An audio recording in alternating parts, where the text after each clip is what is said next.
the fact that these myths exist, these are the things that keep people in domestic violence relationships silent.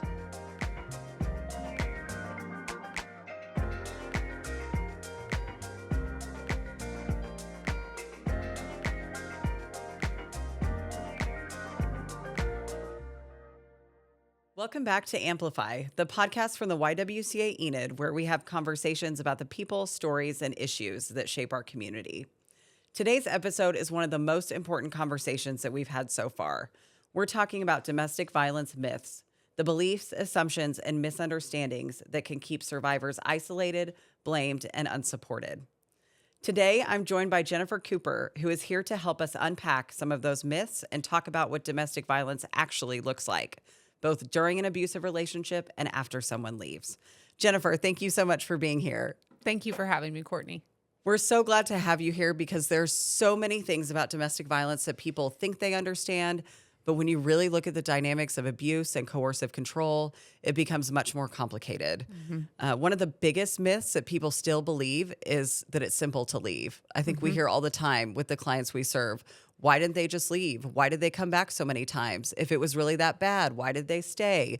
It must not be that bad if they didn't find some way to help themselves. It's always, I feel like there's a lot of victim blaming in that statement of you should have left, you should have been able to be successful and kind of change your life. So I think that's one of the myths that I hear the most, that is the most frustrating to me, because that's just not the case. We know that it takes up to 7 times on average for someone to successfully leave an abusive situation. And I think that's what we see played out day to day with our clients. Right. I think what's interesting is that, so as you had mentioned, there's a national statistic that it takes, I think it's 7 to 11 times to leave an abusive relationship. And there's sort of 2 pieces to that, right? So there's one side of this in terms of what a survivor, the people around the survivor, what, their perceptions and what they believe and how that impacts the survivor. And then there's also, the shame, the deep-rooted shame that the survivor experiences because, cognitively they may understand that this is not good for me, sure, right? But there's something that is happening that is keeping them, coming back to their abuser. And so, really extending empathy and coming from a place of not being judgmental about this person's experience, a survivor's experience, is very important. Not only in the work that we do here, but just in our community, or kind of like as a culture. It's just important to try to remain neutral and empathetic to people that are in situations like this. It really is. There's so many reasons why they don't leave easily, whether that be, and I know we'll talk about more of them today throughout the episode, but I mean, whether that be that they're being financially controlled, they maybe aren't being physically abused yet. Yet is always a key word. I hear a lot of people say, I haven't been hit yet, so I'm not really being abused. I'm just, kind of in a bad situation, or maybe they'll change, or, all of those things. There could be, kids and pets at home that are keeping somebody from leaving and just not having access to self-support. So I just think it's so much more complicated than what most people see if they're not really involved in this work and helping those that are trying to escape violence. Yes. So, abuse in interpersonal relationships is so nuanced. It is so nuanced and so complex that maybe someone outside of our industry or of the work that we do, it's sort of mind-boggling, right? Right. And what I think an important aspect in terms of why people may go back to their abuser, right? I think what's really important to understand is that in almost every relationship where there is an abuse dynamic, there is a cycle that is going on within that relationship. Yes. And so what happens, human beings, we're very adaptive creatures. And so what goes on during this cycle is that, the chemistry of our brains change during that cycle. Right. Our From hormones trauma. in our body, our hormones in our body change during cycles of abuse. And so some of the same centers in our brain that is activated in terms of like addiction can be affected in the same way by abusive interpersonal relationship dynamics. Right. And Very so, good point. and I say all that to say is we have to have a conversation about removing the shame and the blame out of this, in order to truly be able to help people exit relationships that are bad for them and their children, and establish a new life. We have to remove the blame. So. Absolutely. And I think that comes from a lack of understanding. You mentioned the cycle of abuse, and the cycle of everything is great and kind of that honeymoon phase. And then the tension builds, and then there's an incident, and then that individual is so sorry, and the cycle repeats. And then you're just kind of left gaslit yourself, right? Looking around thinking maybe this is not as bad as I thought it was. Maybe this isn't what it seemed. I mean, abuse is rarely just physical. It can be emotional, psychological, financial, sexual, spiritual, digital. We're seeing a lot. Legal, immigration related. It can involve children, pets, housing, finances, community relationships. I mean, fear truly is a big motivator to not leave. And I think it's really important to note that while there's a cycle of abuse, there's also a big cycle and a big process that happens when you decide to leave. Like, leaving an abusive situation is not a single moment. It's a long, complicated, sometimes very dangerous process, and one that usually you need to both mentally wrap your mind around being able to leave and prepare yourself logistically, and then be able to do it safely. And I know that individuals are the most danger at the time that they decide to leave. So there's just a lot at risk. There's a risk to stay, and there's risk to leave. Yes. And in terms of that cycle, you had sort of mentioned, like, there's a part of this where tension in the relationship is building. And this is where, it's like a pot starting to simmer on the stove, right? And then there's an event. There is some sort of an acute event, which may or may not include physical violence. And then it sort of continues to move, right? Then the two people in the relationship are sort of processing what happens, and then, as you mentioned, then there's kind of this phase of like promises and apologies. I'll never do it again. Exactly. All of those statements. And then what happens is it moves into this phase of sort of, now we're living a normal life, right? So now we're sitting down as a family, eating dinner, we're going to church on Sundays. And that is when that unhealthy attachment furthers, right? And then then it starts over. So that's sort of what we see. I mean, you can, there's a lot of research out there about the cycle of abuse, and different researchers have different takes on it. But at the end of the day, that cycle has a tremendous impact on why people go back. Very much so. And I think it's very important what you said about removing the shame and the blame. I think if we can all as a society come from a place of understanding, that would be just life-changing for so many people. Because when we understand the dynamics of abuse, we can stop asking survivors, why didn't you leave? And start asking, like, how can we help you be safe? Right. And I know that's what we do here at the YWCA, but it's challenging to get the rest of our culture and community to see how important it is to, as you said, have empathy for those individuals. It's not their fault. It's not why didn't you leave? It's how can we help you? Right. I think another aspect in terms of myths of abuse and interpersonal relationships is that an abusive relationship means that there's only physical abuse. If there's physical abuse, then it's abusive. And that is so far from true. It is so far from true. I think it's generally a pretty developed pattern of abuse if there is a physical injury.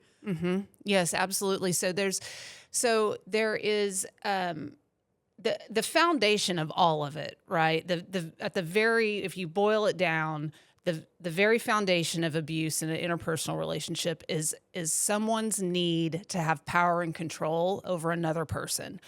And that doesn't become established through one acute event. That becomes established over a course of time. It's a pattern. And there are many, many different tactics and ways that that an individual is able to go about that. And so we have to look at the broader scope. We have to look at the broader scope of it. We do. And that psychological and emotional abuse can, of course, completely dismantle someone's sense of self. Really, that is the goal of the abuser. As you mentioned, the power and control. They are exerting that power and control to remove that, the survivor's power and control, to remove their sense of self and who they are and completely break them as an individual so that they can be molded into doing, what they would like them to do. And so this can look like many forms: gaslighting, humiliation, criticism, isolating someone. I've even heard many stories of controlling someone's sleep patterns. They kept me up all night, and I'm so tired I couldn't argue anymore. I couldn't defend myself. Obviously, monitoring phones and locations. We're seeing this more and more, and I think it's more and more challenging to keep someone safe online now than it has ever been. I agree. So I think the goal is really to convince someone that they're crazy and that my decisions I can't trust anymore, so I'm going to rely on you to make them. Yes. So there was one aspect that you brought up that I think is important to touch on, and that is this concept of gaslighting. And the reason that I'm calling that out specifically is because it's kind of become a buzzword. Yes. And I think I was that's hoping actually, we would elaborate here. Yes, I actually think that that's dangerous. I do too. It's thrown around very casually. Exactly. And so, the way that gaslighting is interpreted, which is also sort of a myth, is that it's, two people disagreeing, right? If two people are disagreeing, then somebody says, well, they're gaslighting me. That is not gaslighting. No. Or lying is also not gaslighting. Right. That's just lying. That's just lying. Gaslighting is an intentional effort to dismantle someone's experience of reality. Yes. And it's a great way to describe it. That's a completely different ballgame. That happening to someone over time causes significant psychological impairment. Significant. So it is there. I call that out because I think it's important to differentiate between conflict and psychological harm and true actual abuse. Yes. I'm glad that we went into more explanation of that because, like I said, I feel like that is thrown around so casually nowadays, and people don't know what they're accusing each other of in a relationship conflict, and don't understand that is diminishing someone who's actually experiencing it. It's diminishing what they are going through and how they're feeling. So, over time, survivors are going to stop trusting themselves for all of the reasons that we mentioned. They may start to believe that they're the problem, that nobody will help them, nobody else will love them, so I might as well stay in this relationship. Or the abuse really isn't bad enough to matter. It's not bad enough for me to seek help or tell anybody, or I just need to be quiet and kind of get through it. This has to be my fault. And so that's really hard to see. And I know hard sometimes for me to work with individuals going through this, because it's just heartbreaking to see that. It is never the survivor's fault. They have never asked for this. It is bad enough to seek help. If at any point you feel like you're being abused, it's highly likely you probably are, and we would encourage you to seek out and ask for help from someone like the YWCA or a trusted friend, a church member, anything like that. From the outside, people are seeing this charming version of the abuser, and you have to know that that's not what's going on. They may have always been nice to you, but now they're not. And it's important to understand that abusive people are not abusive every single second of the day. And then that inconsistency is part of being manipulated. It's part of the process, yes. And it's common, for somebody that is abusive in an interpersonal relationship, it's common for them to wear a mask. To be one way in public. The perception of people around them think that they're, great, helpful, And then it's sort of the mask comes off, once the two are behind closed doors. Yes, yes. And abusers often alternate the cruelty with affection, which causes extreme confusion, continues to create that emotional dependency. And again, from the outside, people don't see it because maybe they presented themselves a certain way. Maybe they're of a certain rank in the community. And there have been many people we serve at the YWCA. Everyone and anyone who needs help. We've seen every socioeconomic class, race, gender, age, etc.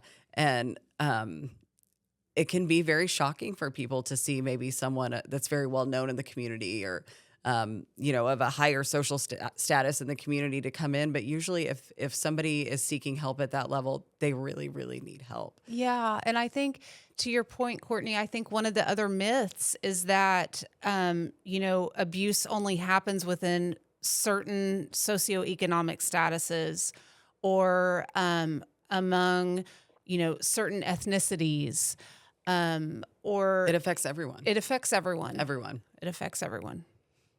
So let's discuss another myth that I think is one of the most dangerous, is that once someone leaves, that the abuse stops.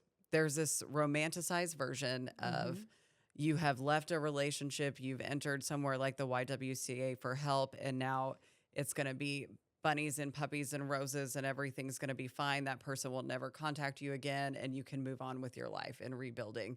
And so sadly, that is not the case most of the time. We see a lot of amazing Phoenix rising from the ashes stories here at the YWCA, but we also see some very heartbreaking stories and just heartbreaking losses. And there's just so much fear around, what your life is going to look like afterwards, I think, for that individual. Right. Sometimes, the devil is better than the devil you don't know. So is that another reason people stay? I'll go back on that soapbox. But I think it's so dangerous that people think that once you leave, it's over. Right. We have seen so many instances where there have been custody battles, retaliation, stalking, continued financial abuse because you're still married, or violence escalating after the separation. Right. They're just... I think those of us that work in it know that abuse never ends. You just learn to deal with it and to keep yourself safe, especially if that is somebody that you have had children with and, have a long-term attachment to in that way. Right. Yeah, I think I agree with you that it's dangerous in terms of thinking that once the relationship ends that the abuse ends, because what happens oftentimes is that it just changes in form. Right. That's a great way to say it. And so I think this is important for people to know, right? Because there is sort of this front end, right, of services and resources that are available to people that are in a domestic violence relationship and need assistance getting out, like an acute incident, protective orders filed, right, things of that nature. So right, then the person's able to get out of the relationship, and so then we have to provide services there for support too, in what it looks like to rebuild your life, what it looks like to start to understand what your identity is now, right, and right, how are you going to support your children, rebuild, and then in parallel to that, the abuse has often just changed in form. And so I think that is important to understand, that it doesn't end when the relationship ends. But as we're sitting here talking about this, right, like I can feel myself sort of experiencing like this fear, right? Like I don't want people to think that it's not going to get better. Like right, as we're right, sitting here talking about this, because right. oftentimes I had the same thought. Yeah. So I'm like, gosh, I hope nobody hears this and thinks, well, I'll just stay. Yeah. If it's still going to be bad, it gets better, right? So there are resources and support and programs to help people understand how to engage in high conflict co-parenting dynamics, right, how to manage life post separation. And I will say what I hear so many times is like, even though this person is still finding a way to try to harm someone else, that, the survivors that come here, that they just say it's still hard, but like anything's better than that. Yeah. Life is Anything's so much better than better now. living like that. And Yes. it's like there's a weight lifted off their shoulders. And then there's a new skill set that needs to be acquired. Right. I think building on, you made a comment earlier about trying to find your identity. So many survivors come to us and, don't know their favorite food or what kind of music they like, or what could I do if I got a job? What am I good at? And so I think a big piece of it being better and being more manageable is that through services like YWCA, and after you left and can see the forest for the trees and see what kind of situation you really were in, you can begin to rebuild that and make a new beautiful life for yourself while still learning the skills to keep yourself safe and knowing that it may never end, but you are now in control of that situation a lot more than you were being in it. And so I agree with you. I hope nobody listens to this and hears, I'm just going to stay because it's just going to be like this forever. It will be a different form. And hopefully it completely goes away. That's like the ideal situation. But, and speaking about myths, I think people think that that's the norm. Right. And it's not. But there are places like the YWCA that will help you learn who you are and learn how to rebuild your life and to be safe. Right. And like you mentioned in those high conflict parenting and co-parenting, and there are resources and there is help. So thank you for saying that. And it's like, it's sort of, when a survivor starts to become stabilized, right?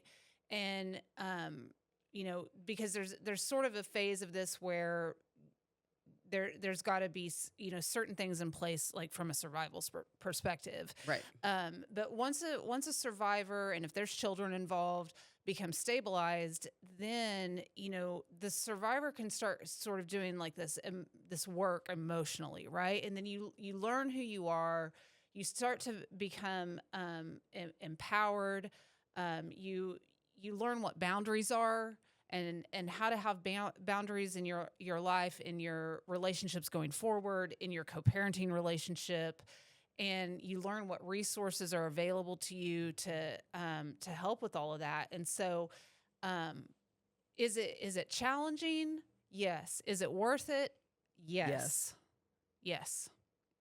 And it's a really beautiful thing to see people coming out of that survival mode, in a point of being in an abusive relationship. Survival is also becoming hyper-focused about your abuser and then just your surroundings.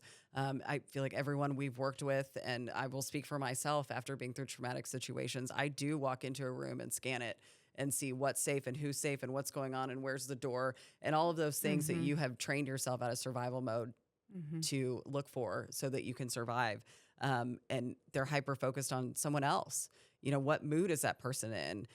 What keeps the peace? What version of me showing up in this relationship today is going to keep me safe? So over time, that self-abandonment really becomes survival. And we see a lot of survivors asking, who am I now that I don't have to do all those things? That's a lot of your mental energy that's taken up just surviving. Yeah. Self-abandonment is definitely a way that we adapt. I mean, it's a survival strategy. And so coming out on the other side of that and starting to establish yourself again and see, okay, if I pour into myself, I can pour into other people. And if I can start to believe in myself again, focus on what I need, how to take care of myself, what my goals are, what my values are, who am I now? What kind of parent do I want to be? What kind of friend do I want to be? And starting to sort of establish those questions, and think about how you want to live. There's just this tremendous source of empowerment that goes along with that. And so there's an opportunity to work on those things. And there's resources here at the YWCA to be able to do that. And at the same time, as you're sort of like a butterfly coming out of a cocoon, you're learning these different strategies to deal with someone who may still be trying to employ these power and control strategies towards you. And then it becomes more over time. It becomes more maybe like just noise. Right. And I think healing can look really small from the outside. Healing can look like a multitude of things. Choosing your own music, decorating your own room or your own apartment exactly as you want to, eating foods you actually enjoy, not because somebody's telling you to eat them or not eat, setting boundaries, making choices without asking permission first, which is huge. Watching somebody really step out and start to come into themselves after surviving an abusive relationship, it's really special to see that. And I think we've been very blessed at the YWCA as staff to be able to witness some of those moments. Yeah, absolutely. And I think, also another important aspect in terms of abuse sort of continuing, but in a different form, right? We see that evolving from like a financial perspective, like, withholding money needed to take care of children, or not paying child support, or utilizing the family court system as a way to continue the abuse. Right. So all of those factors are part of the equation. And, having a group of people that see you and believe you and are willing to help you is very beneficial. Yeah, it's powerful. Healing is really about, reclaiming yourself and being able to make decisions for your life and live how you'd like to. Absolutely. Well, we've talked about a lot of really important information today, Courtney, in terms of myths that exist in our community or in our society about domestic violence. And I think what I would hope for a listener, right? What I would hope is that their takeaway is that these myths, the fact that these myths exist, these are the things that keep people in domestic violence relationships silent. Very important. And so it's important for us as a community to start to dispel these myths, so that we can get people the help and resources they need to create healthy lives for themselves. Yes. We need to create a culture where it is accepted to understand that these are myths. It is accepted to stand up for survivors. It's accepted to not just turn away. This is, not my family. I don't need to pay attention to it or worry about it. I think these myths and the kind of mentality that goes along with them are dangerous, and what is, as you said, keeping survivors silent. And we as a community need to come together and understand what abuse really looks like and what somebody suffering through that is really experiencing. Yes. And how we can actually help them and not assert blame by, why didn't you leave? Somebody's going to shut down immediately when you hear that. Yes. They've already felt like everything is their fault. Like, we all need to work together as a community to make this just more acceptable. And I think we are, in terms of being more acceptable to talk about. But again, I hope the takeaway from this is that these myths are dangerous to someone seeking help, and that there is help. And those that are in this work know that those myths are not reality. We do understand what the reality is and are empathetic and can help. Survivors are often navigating fear, survival, finances, children, housing, immigration concerns, emotional trauma, and safety all at once. So it's important for people to understand that leaving is not weakness. Surviving is not weakness. Rebuilding after abuse is not weakness. All of those are courageous acts. It is courage. The people that walk through our doors and ask for help and pick up the phone, they are courageous, strong survivors. And so if this episode resonated with you or someone you know, we encourage reaching out to domestic violence organizations, advocates, legal aid services, or trusted support systems. You are not alone. Thank you for being part of the conversation today. Don't forget to subscribe, follow us on social media, and share this episode with someone who may need it. And for bonus content and early access episodes, check out our Patreon. We'll see you next time.